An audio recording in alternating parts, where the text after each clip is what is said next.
Remember Orkut? Orkut was this social networking website, not app, that predated Facebook. It was founded by a Turkish Google employee named, wait for it, Orkut. And at that time, it was the most visited website in India and Brazil. So figure. So this was 2004 in Frankfurt, Germany, and I was on Orkut at 9 p.m. on a Friday at work. I was waiting for a colleague of mine to send me stuff so that I could finish my stuff and go back to this cold, small, bare studio apartment I called home. Fun times. Now, Orkut, unlike Facebook, showed you the names of people that had clicked on your profile. And to digress a little bit, this is my theory of why Orkut failed and Facebook became wildly successful. It's basically because Facebook lets you silently stalk your exes. So, Orkut tells me that this former colleague of mine, let's call her Kay, had clicked on my profile. Now, I'd known her well back in the day, but had lost touch over the last year or so. Oh, hello, Miss Kay, I said to myself as I clicked on her profile. And I noticed my heart skip a couple of beats. This was the highlight of my week. How low I had fallen. I have to understand that I was a 24-year-old who left this country for the first time, was working 14 hours a day, 6 days a week, for clients who work 16 hours a day, 7 days a week. And I was not then the smooth-talking Don Juan that I am today.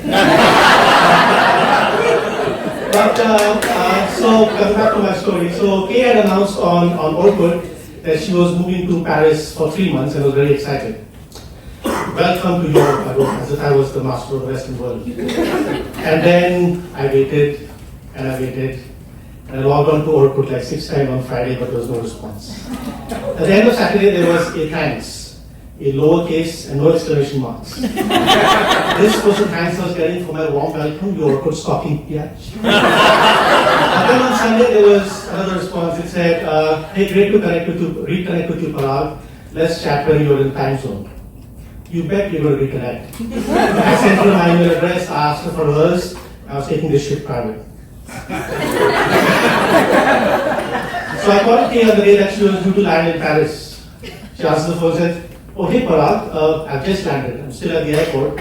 Haven't even called my mom yet. So I asked, so what are you doing this weekend? She said, well, I just landed. So I'll probably unpack, take in the city, the Eiffel maybe. So I said, great, why don't I drive down and we'll see the sights together. I invited myself. She was like, at this point in time, I realized that a lot of the comments I was making probably made Kay raise her eyebrows and roll her eyeballs, but I didn't care, or I was desperate enough not to care.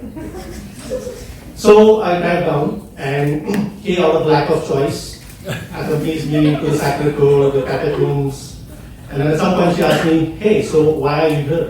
So I said, back in the day, I felt we had a bit of a connection and I wanted to see if you could restart things. And she said, the couple of times that I helped you pick a gift for your mom and we had lunch, you thought those were dates? I said, yeah, kind of. This time she rolled her eyeballs in front of me. But then I drove down to Paris the next weekend and the weekend after that. And soon I could sense Kay's apprehension levels come off at my visits and the enthusiasm levels start to go up. I don't know if it was the Paris summer, but she was warming up. Soon I'd been to Paris like 8 or 10 times. It was near the end of Kay's trip to Europe. We were sitting down for dinner on a Sunday. And I asked Kay, so where do you think this is going? Because, long distance relationships don't really work. She looked down at a glass of red as if she couldn't make up her mind on whether she liked Bordeaux or Beaujolais. And she said, I've been meaning to tell you this. I'm actually engaged to marry to someone else. And at this point, and I thought, I wasn't sure of the guy, so I thought I should come to Europe and this is a great chance to clear my head. At this point, my heart started beating faster, right? Not unlike a cold water ready to do his job. So she says, now that I've spent some time here, I've spent a few weeks with you, my heart is now sprinting, right? Ready to do the job. And I decided that I think I'm going to go back and marry this guy. crashed, all broken. I looked down into the glass of unfinished wine. The Bordeaux and I had both been rejected. This is my story of a long distance non-affair. Thank you.